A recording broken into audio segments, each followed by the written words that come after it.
Wow, what an incredibly warm welcome. Thank you very much. After 4 economists or something, I mean, wow. I'm not even sure I want to hear myself, but I'm kidding. I've got a lot to talk about, so let's get going. But let's begin with my title of my talk. So far, I think that's the key message here.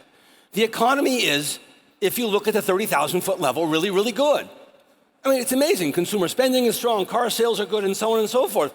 We're not in a recession. A year ago, had somebody asked me, where would we be now? I would have said we'd be in a recession. But it hasn't happened. I'm going to tell you why before I get into anything else. It hasn't happened because think about it. When the Fed raises rates, do they expect healthcare to go into recession?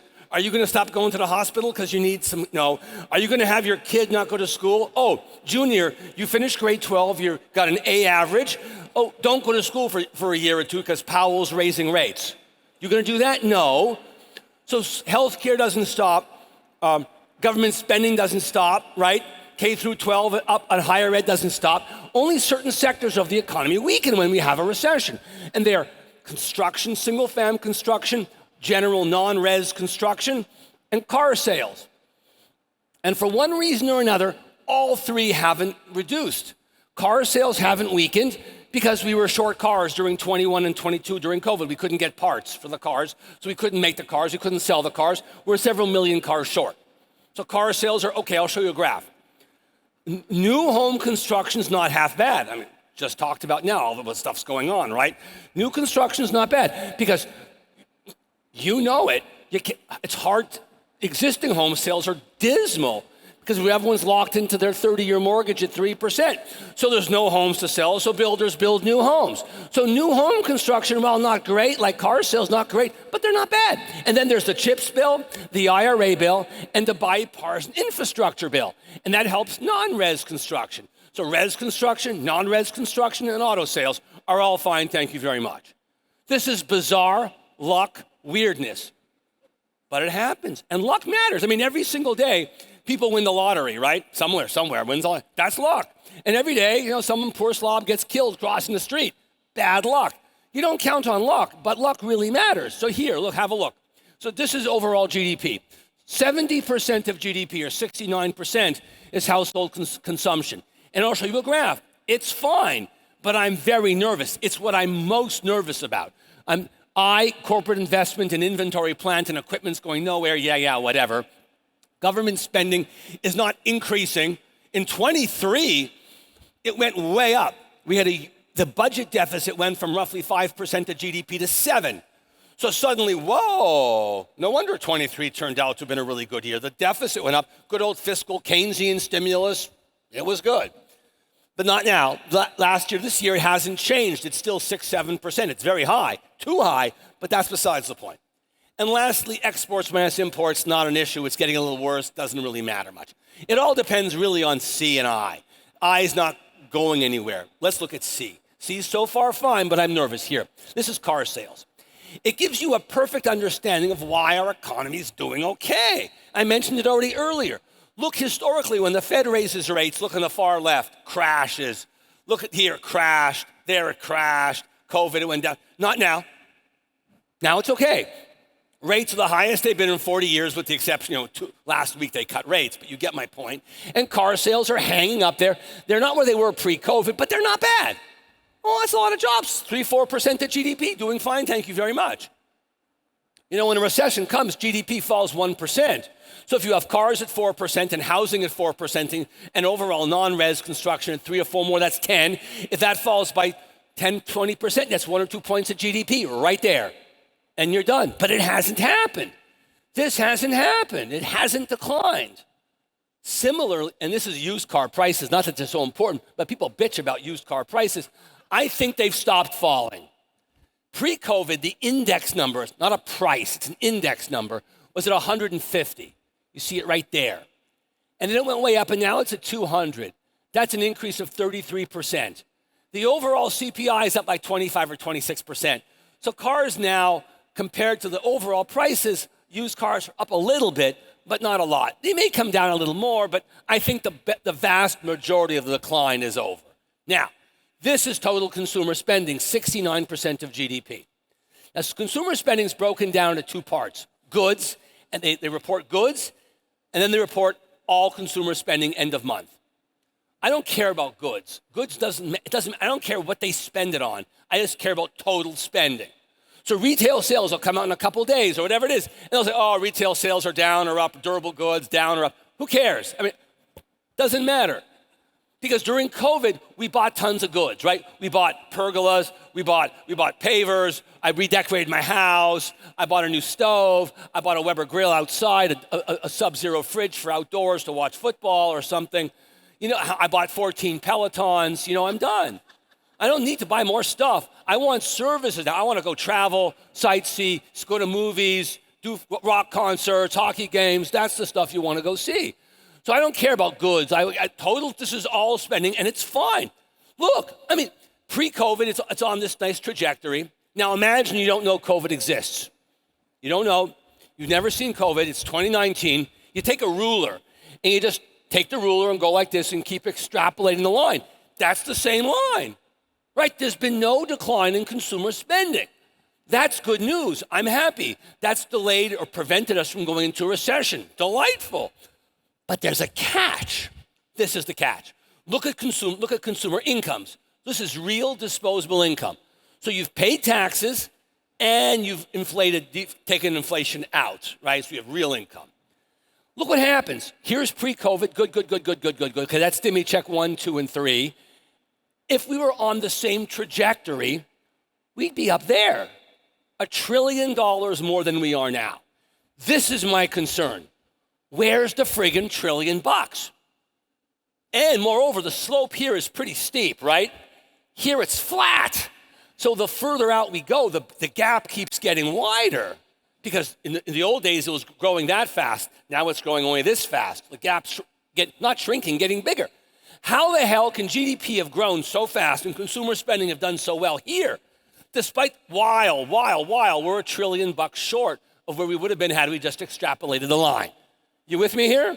This is the big question. So the answer is as follows. First, households don't save any money. Zero. It's 2.5, 3, 2.9 or whatever crazy low number it is.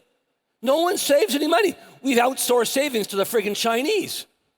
They save like crazy. We don't save at all. We don't save enough. They save too much. It's a problem for both countries, but that's another conversation. We don't save money. We're Americans. Whatever I earn, it's not enough. So that's number one, but it can't go to zero. I mean, it can go so low, right? So we're running out of space here, running out of gas, if you will. Second, credit card use in blue. Look at the blue. When it peaked out here back in 2000, 2001, it flattened, we had a recession. When it flattened, we had a recession. Okay, that's COVID, different story. Look what it's doing now. It's kind of flattening. What does this mean? This doesn't mean people are paying off their credit card bills. What it means is people have run out of ability to add more money to their credit card. They've maxed out their card. They have a 10,000 limit, a 20,000, a 6,000, whatever it is. They're maxed out. That's not a good sign. That means people aren't able to spend more because they can't put more on the card. When you have this, historically speaking, the last 2 or 3 times, you get a recession. That's so we've used credit cards. We're not saving money. And last but not least, we've burned through all the excess COVID money we've saved during COVID. So during COVID, think back, miss, June of 2020, where did you go on vacation? Backyard? Yeah, right, backyard. So you had a job, and now you didn't know it in June of 2020, but you were about to open up like a magical 2-year period of housing sales, right? Where all you had to do was answer a ringing phone. Because you didn't know in March, April, you thought your career was dead, right? And then, like a phoenix out of the ashes, it goes crazy good. Okay, fine. But now the money's gone. We've spent our money, excess COVID money. We're below zero on it. We've maxed out our credit cards. We're not saving any money. Something's going to give here. That's my concern. I'm not concerned that there's going to be a terrible recession. It won't be. It'll be a garden variety recession. But I kind of think we get a recession. I'll show you the data. And the way it goes like this, economic history says you get the recession. It says buy a chaise lounge, maybe buy a good beer cooler, and buy a good bunch of good Russian novels you haven't read, each 1,000 pages. Sit back and catch up on great literature over the next year because there's going to be a recession. But lock, auto sales, new home construction, non-res construction, and more luck, I'll show you later, says no recession. Well, one of those sides is going to win the battle. I tend to think it's the recession, but I'm not sure. I think it's 60-40 recession, but not a bad one. That's the other important thing. And most importantly for you, and I'm going to get on my recession conversation here, most importantly for you, it doesn't make any difference because you've already had the recession. Housing sales have hit rock bottom. You've heard everyone here talk about it. You're at 3.85 million seasonally adjusted sales last month, and the last 3 or 4 months have been below 4 million. You almost never get below 4 million. Whatever happens, rates are going to come down. They're going to come down slowly. They're going to come down more quickly, but they're going to come down, and that's going to lead to more sales. So don't look at the newspapers and the TikTok and so on, right? And go, oh my God, it's going to be a recession. It's going to get worse. It's not going to get worse. Whatever happens, it's going to get better. We can argue how quickly, we can argue how much, but it will improve. I have no doubt. We are at rock bottom in home sales right now because the only people buying a house now or selling a house now are people who are dead and their estate's selling the house. They've gotten married. They have death, disease, divorce, right? The things you pray for, I'm kidding.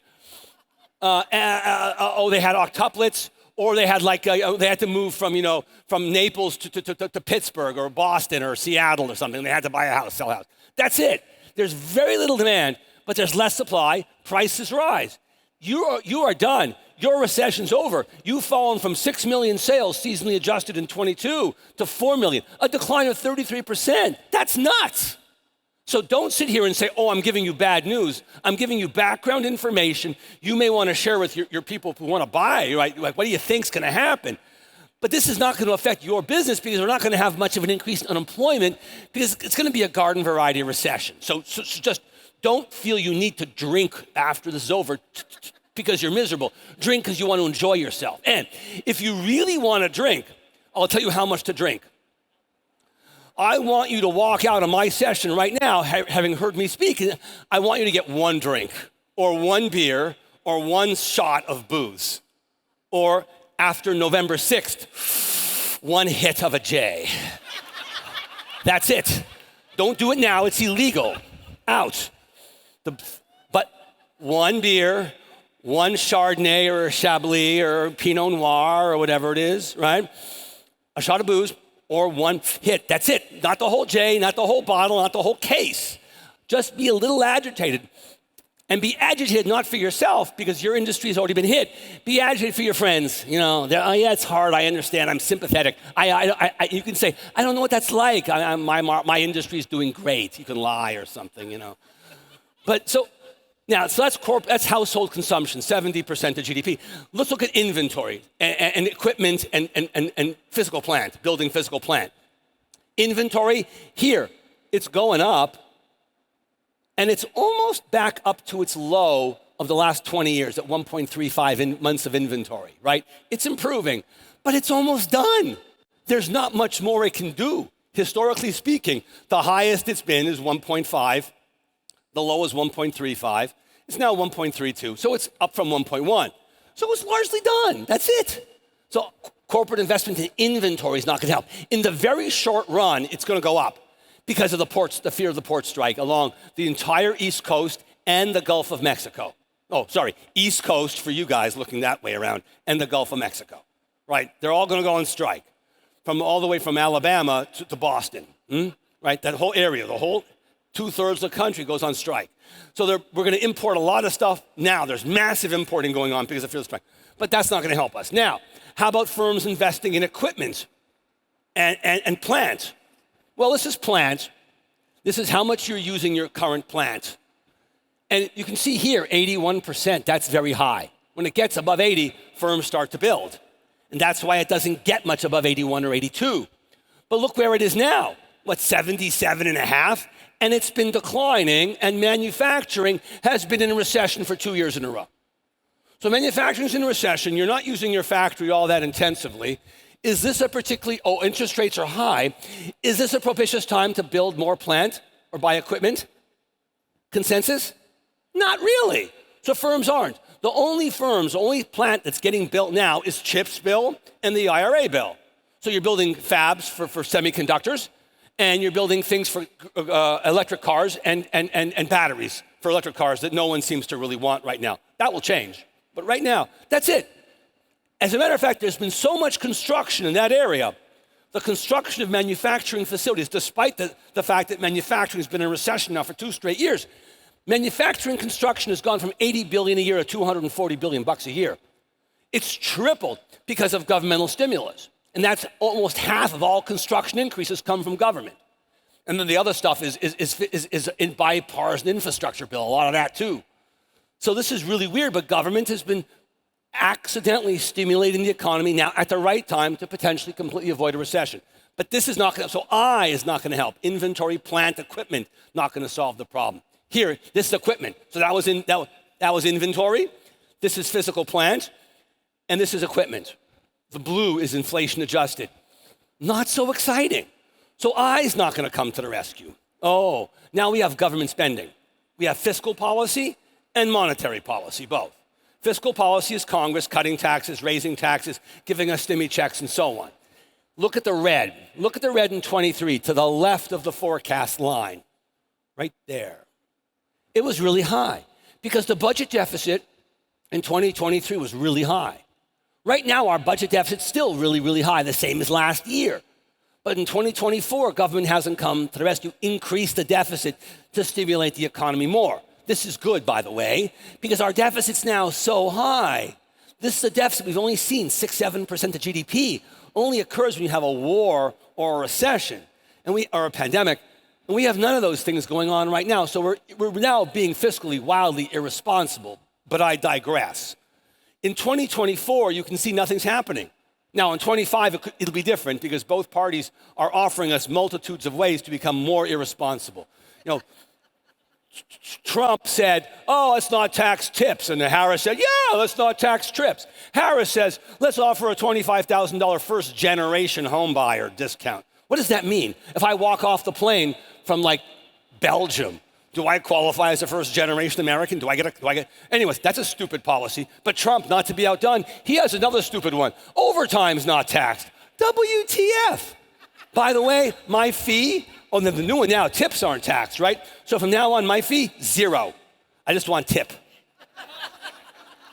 I mean, these are, and both of these dunces have a bachelor's degree in economics. Clearly, the economics profession has failed America. Because the two of them have thought up more dumb ideas that I really can think of. And look, the history is not good. Politicians are not the world's best people here. They're present company accepted, but you get my point. I could go on and rail against both. I hate her, I hate him for different reasons, but I hate them intensely both. In the short run, the problem with the elections is as follows. It's very close. Everybody admits, everything I read and watch says it's super close. So let's suppose you're like a thoughtful person. You're a woman, you're thoughtful, you care about your children, and you aren't old enough to have grandkids yet, or old enough to have great-grandkids, great-great-grandkids, but you're gonna have them if all goes well, and they'll be alive, and you care about them, and you wanna build a solar panel plant or a windmill plant or something. And I'm an evil person, I don't care, I wanna make money, I'm not concerned about the world, I wanna build a coal plant. Well, one of us is gonna be right, but we don't know who's gonna win, so we both do nothing. So in the very short run, it depresses economic activity slightly.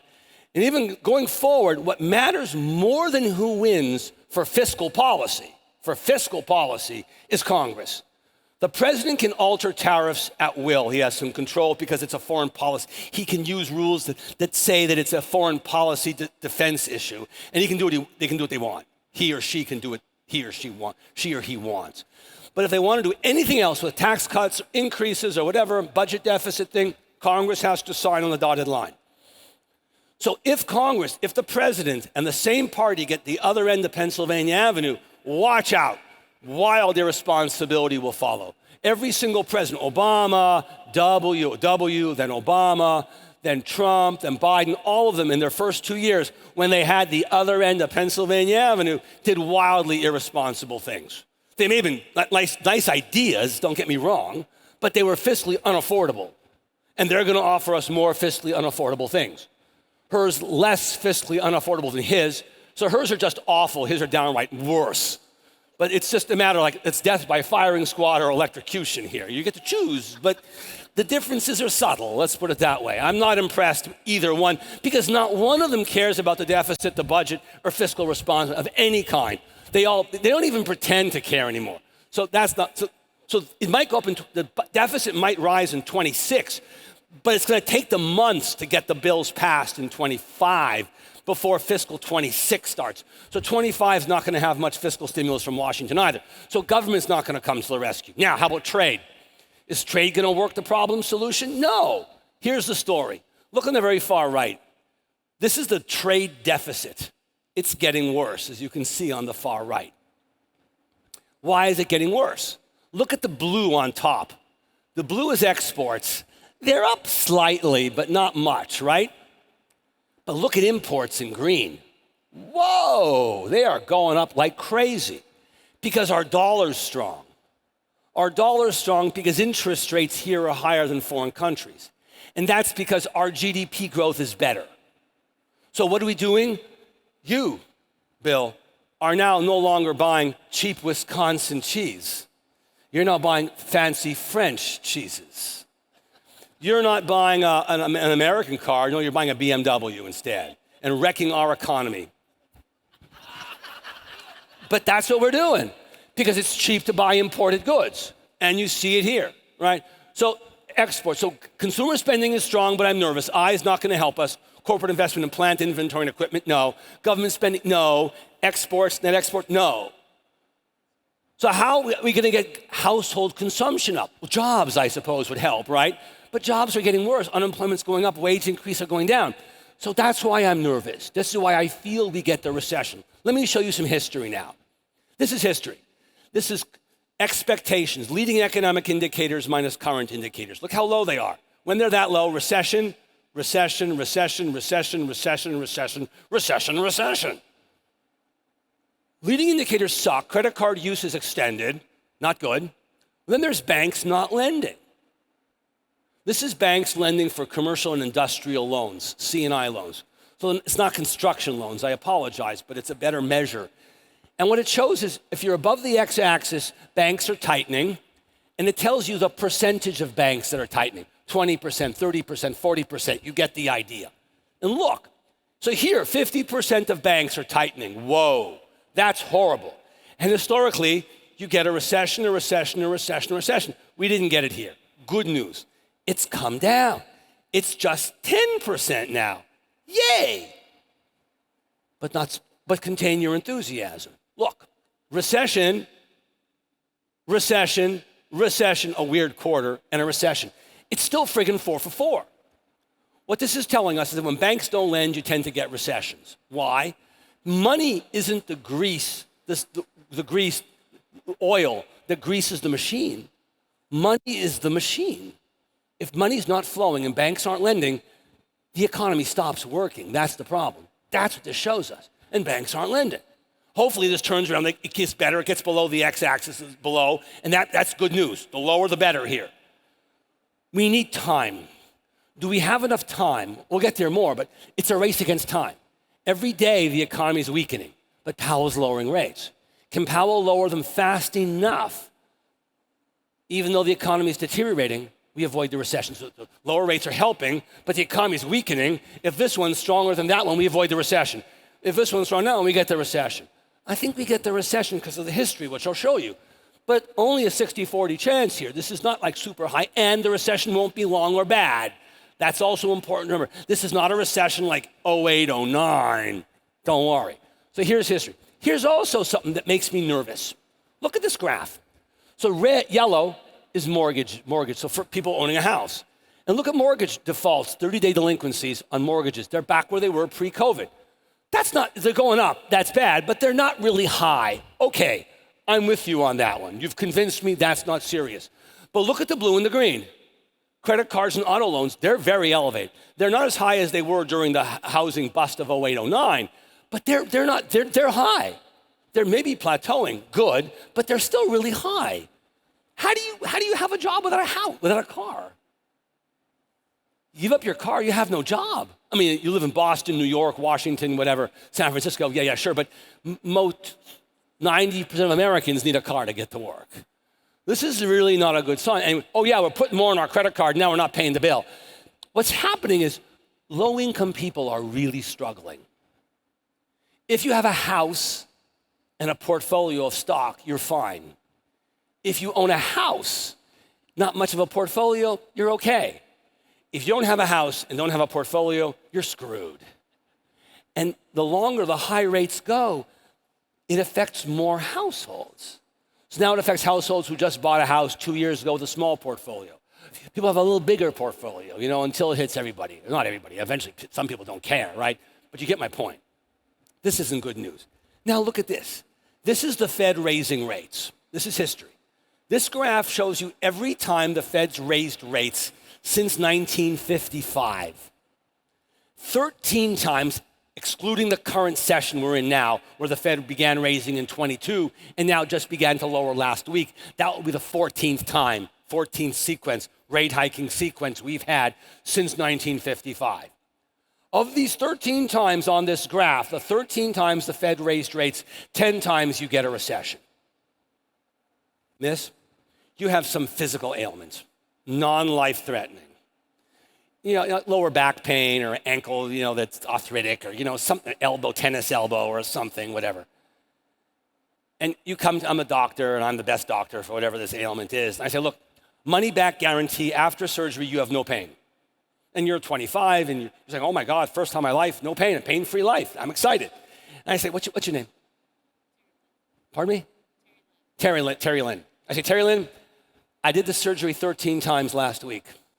10 times the patient died on the table. Do you want to do the surgery? It's not life-threatening, remember. You go, I don't think so. I hate my husband, but I love our dogs or our grandchildren or kids or uncles or nieces or the tree in the backyard or whatever it is. You don't do the surgery. The problem is we're on the operating table. Powell's got a couple of scalpels, and he's cutting the crap out of us. And I think he lowered rates too late. That's the problem.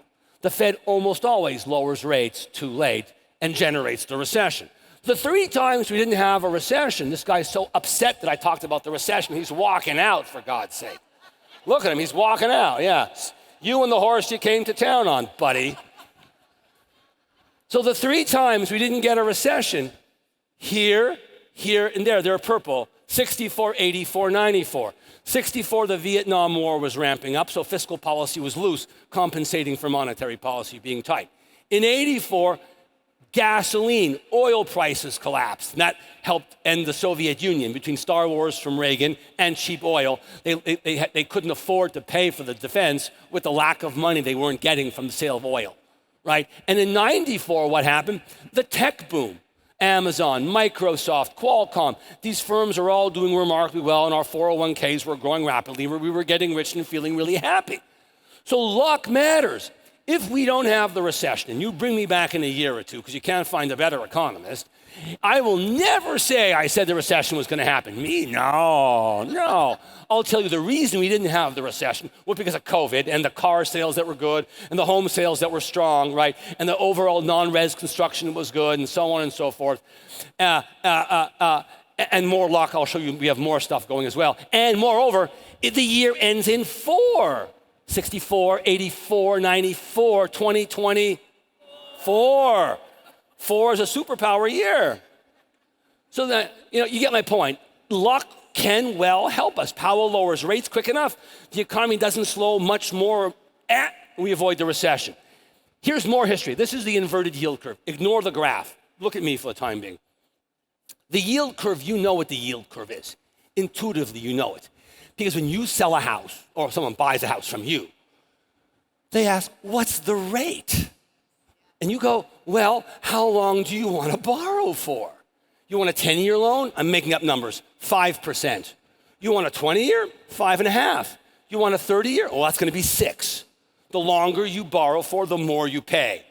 The yield curve is upward sloping. Here, interest rates, 1, 2, 3, 4, 5, 6. Time, 1, 2, 3, 4, 5, 10, 20, 30 years. More years, higher rate. Shorter years, lower rate. You got that. This is intuitively obvious. You deal with this every day. If you don't understand this, maybe you should change careers, okay? So we're good here. Now, but For 2 years, for 2 straight years, if you compared the 2-year Treasury with the 10-year Treasury, the 2-year was more expensive than the 10.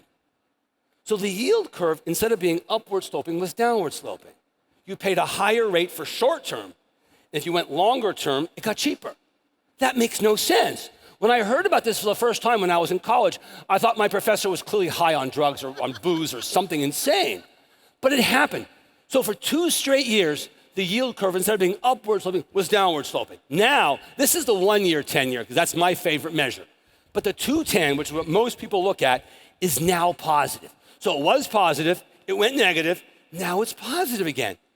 It's gotten the last couple of weeks, 2 weeks, really pretty positive, like a tenth of a point. I mean, that's huge after 2 years being upside down. People go, yay, no recession. I go, time out. Look at the graph. The last couple times the yield curve has inverted. Look here, the recession showed up there. When it's above the line, you're upside down. When you're below the line, you're the right way up. So it was good, it was bad, it gets good again, and then the recession shows up. And then the recession shows up. And then the recession shows up. So what happens is the yield curve is normally sloped. It goes bad, that's a bad sign. That tells you monetary policy screwed up. Then it improves, and then the recession comes half the time. So we're not out of the woods. Why? Why does this weird thing happen? When things get better, seemingly, does the recession maybe begin? And it's because of this. It takes on average, 2 friggin' years to get a recession by raising interest rates. Because most people don't care about interest rates. I think I care about interest rates more than my daughter, for God's sake. I look at interest rates all day long. I'm in the elevator waiting. What's the 10-year doing?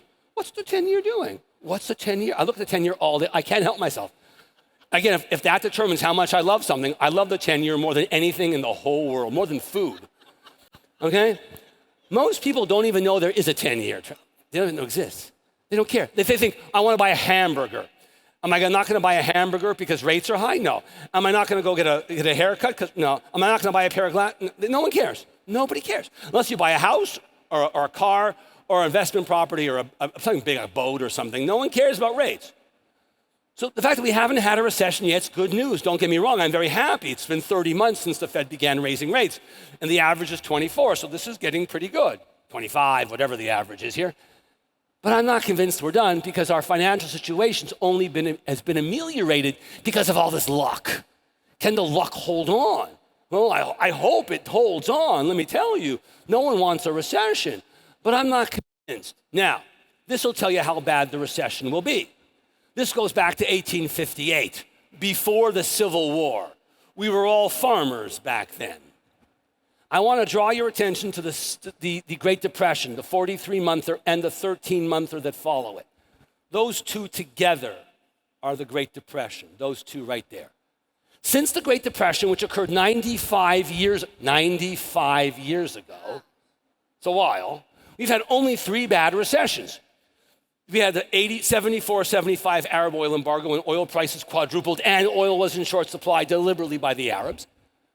We had the second Paul Volcker recession, the 16-monther. The first one was 6 months. The second was 16. That's when prime hit 21%, for those of you old enough to remember Bill.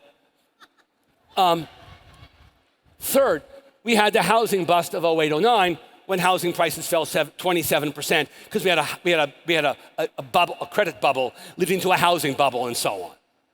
Those were 3 out of 95 years.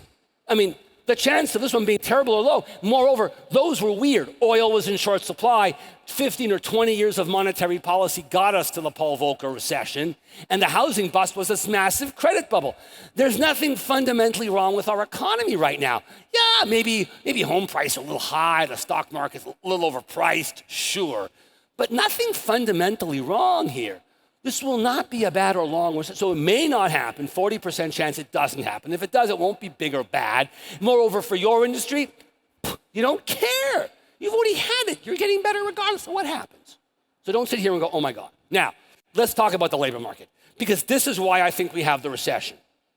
When the labor market weakens, people stop spending because they're afraid they'll lose their job or they've already lost their job, and you see a friend lose their job and you go, oh my gosh, I might be next. I better start saving my money. If we all start to save our money simultaneously, you go into recession. So here's the data. This is unemployment. Look at the far right of the graph, the far right. It's going up, right? Look how much it's gone up, the curve, the slope of the curve. Now, look at every other recession that's preceded it. Here, here, here, here, here, here, here, here, and here. They all have the same curve, more or less. The data says this woman's so upset that the recession's oncoming, she's leaving now to get a head start and beat the recession, right? The data shows that when unemployment goes up by 0.5 percentage point in a short period of time, you've got a recession on your hands.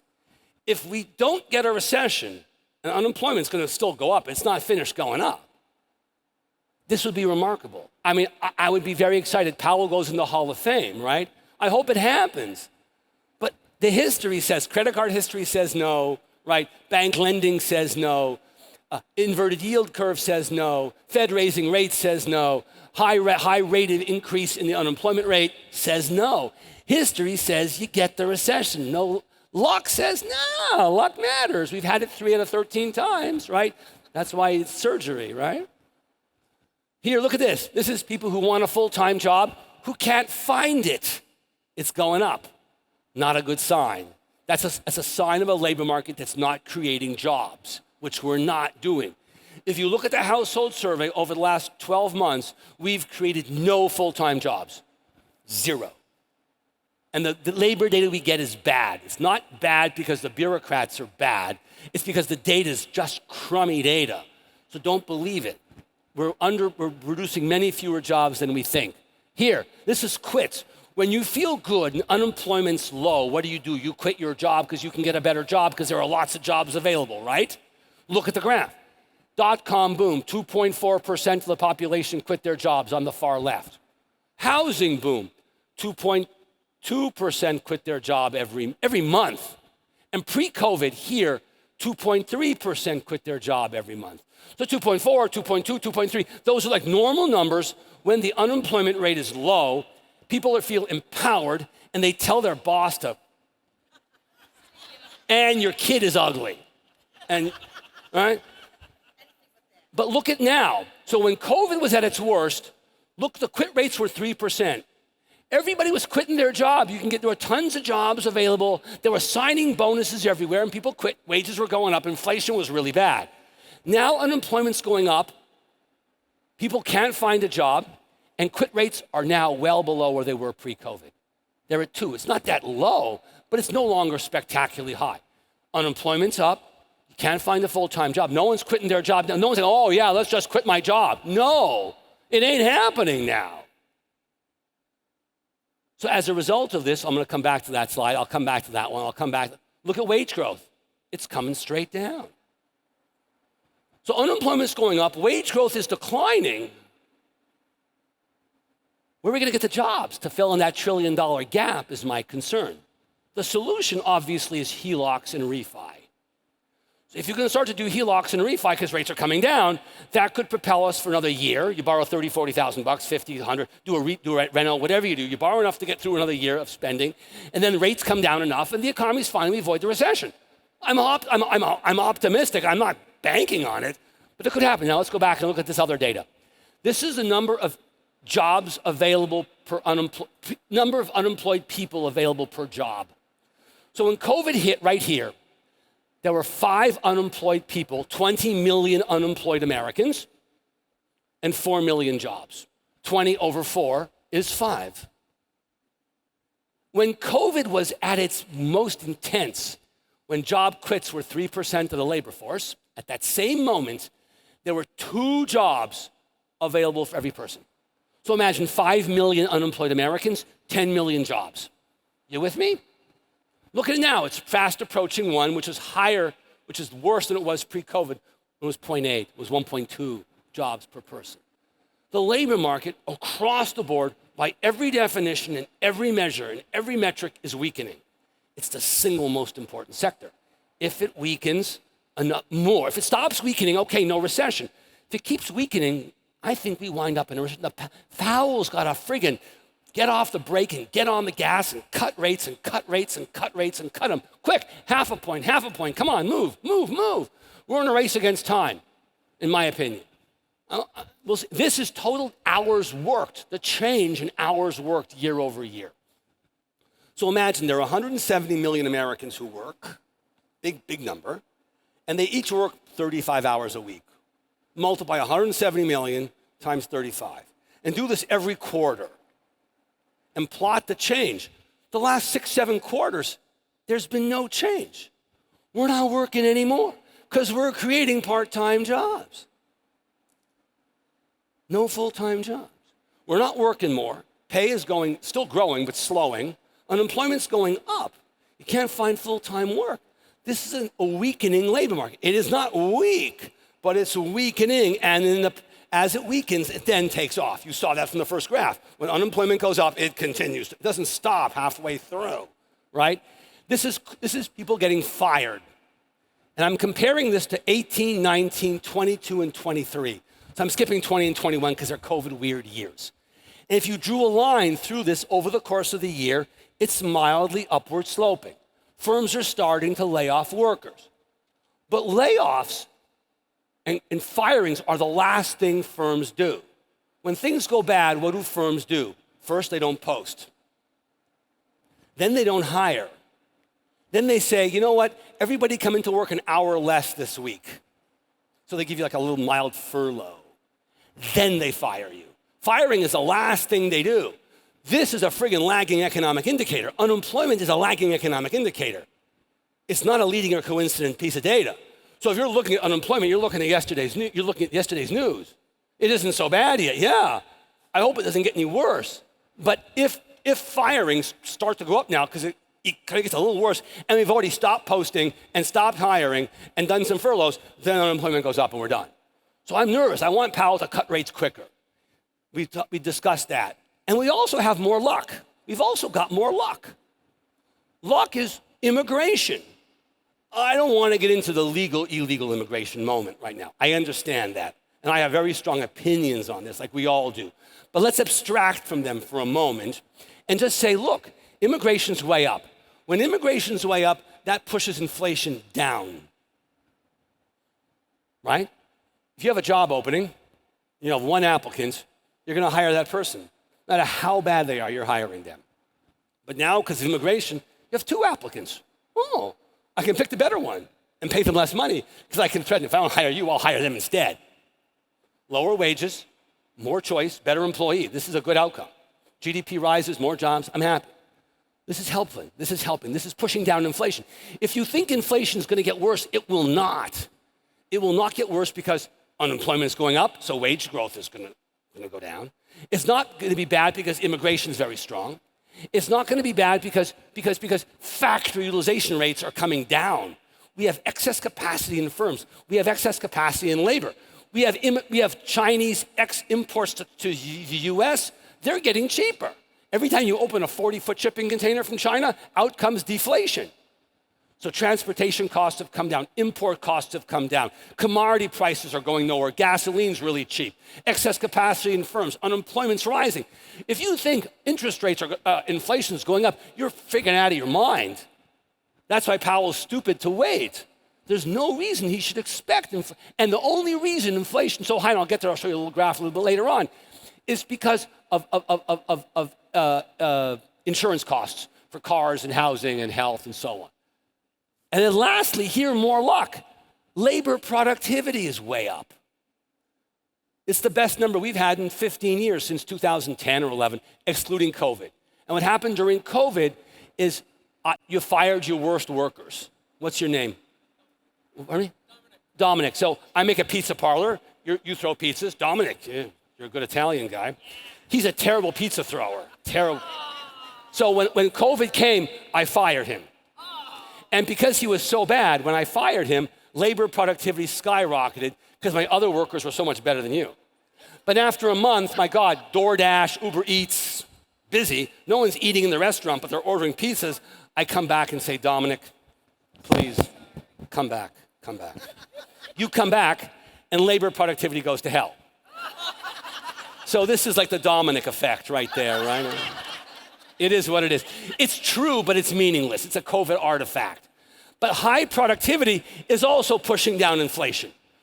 This is allowing the Fed to cut rates because there's no fear of inflation. Excess capacity in supply, excess capacity in workers, in factories, in imported goods, immigration, labor productivity growth. This is all deflationary. So the Powell should just get on with the show already. Now, let's talk about inflation. Is there inflation? Is there inflation? Well, let's have a look. This is my evidence of inflation. I think there's inflation. So what's going on? Look, inflation is yesterday's battle. It's yesterday's fight. Look, CPI in blue, headline CPI. It's coming down rapidly. It's now at 2.9 or 3 or whatever it's at. It's very low, 2.8. Core is more important in red. It's a little higher at 3 or 3.2, 3, whatever. It's coming down, it's a little higher, it's coming down. And the only reason it didn't come down faster is you can see right there. Right there. In the first quarter, insurance costs went crazy. Auto insurance went up 20% year over year. Why? Because the car prices went up during COVID, and then we drive badly, and we're killing more people on the roads because we're all maniacs. We're all on our phones, and we're stressed or whatever, right? The kids screaming in the back, I don't know, whatever. And electric cars are more expensive to fix.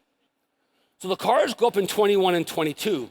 It then takes the car insurers a year or two to go to the insurance commissioners of the states to get permission to raise the insurance costs. And now the Vigoro hits the Mixmaster, and they go up. This is gonna end. Next year, they'll go up at a normal rate, but they won't go up at 17, 18, 20% every year. It's not gonna happen. So that was a temporary problem, and now it's continuing to fall again. Inflation may go up on Friday, may go up 1/10 of a point. Yeah, who cares? It's going to end. It's gonna continue to fall, and by the end of the year, it'll be at 2.2, 2.25. Now it's 2.6. It'll fall another 30 basis points, 3/10 of a point. This is the Fed's favorite measure of inflation, not CPI, a different measure called PCE. The point is, it's lower than CPI.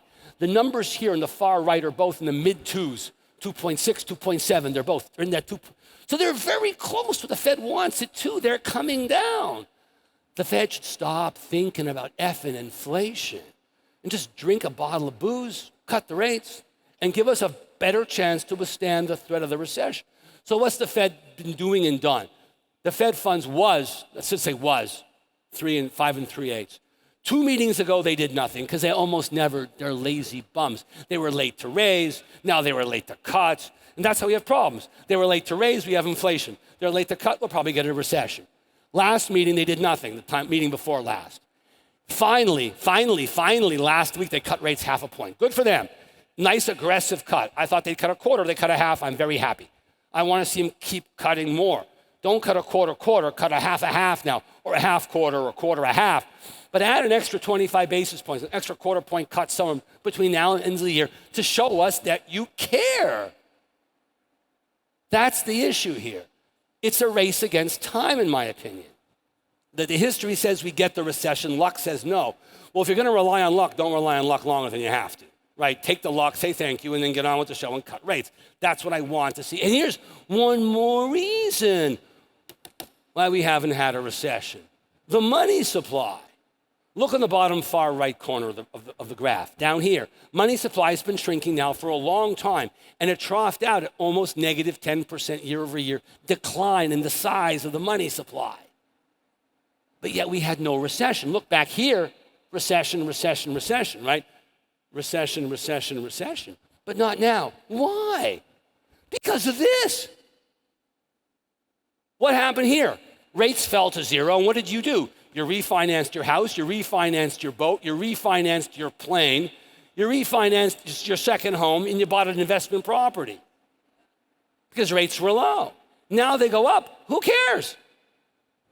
So we have some insurance. This bought us some time to overcome the negativity of that.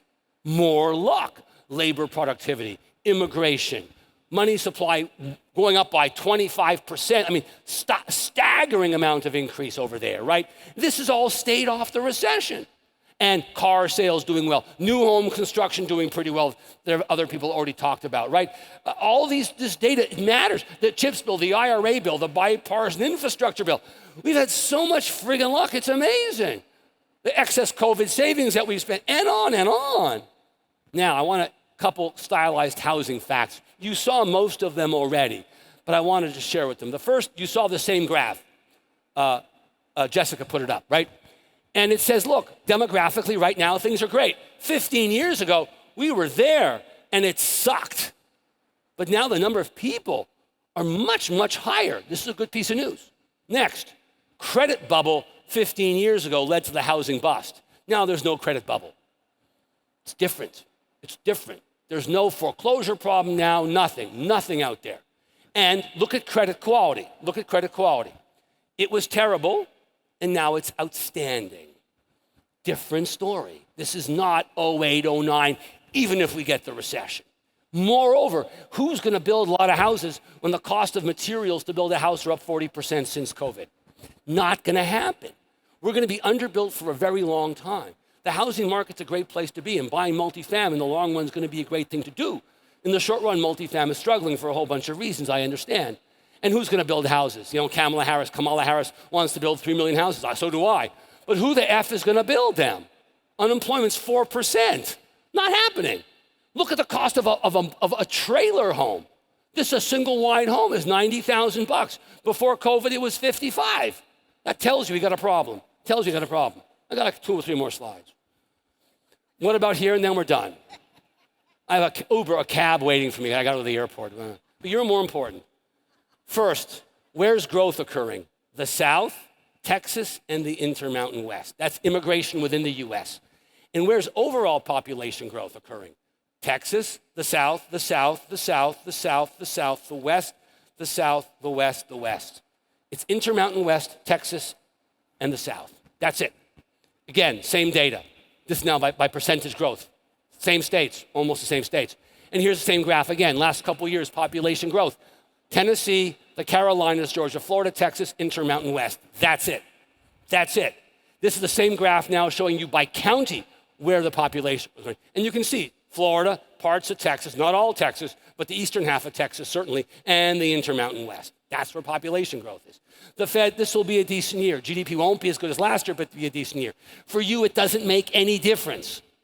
The Fed will keep cutting rates for the foreseeable future for a year or a year and a half. Hopefully they do it sooner and they do it less. They do it quicker and bigger amounts, and they get it done with. Growth will probably keep slowing, and unemployment's probably not done. We're going up, and that makes me nervous. Inflation should keep slowing. Watch inflation a bit, but watch unemployment. It's much, much more important. Last but not least, this is my name, my cell number, phone number, Twitter handle, website, and email address. I put out 70 words 5 days a week on the economy. No graphs, no ads, no charts, no links, no photos. If you want to get it, text the word Bowtie, one word to the 5-digit number 66866. Be prompted for an email address. You'll hear from me every day until you die. And if you die and go to hell like me, we'll drink and talk economics. Thank you, thank you, thank you.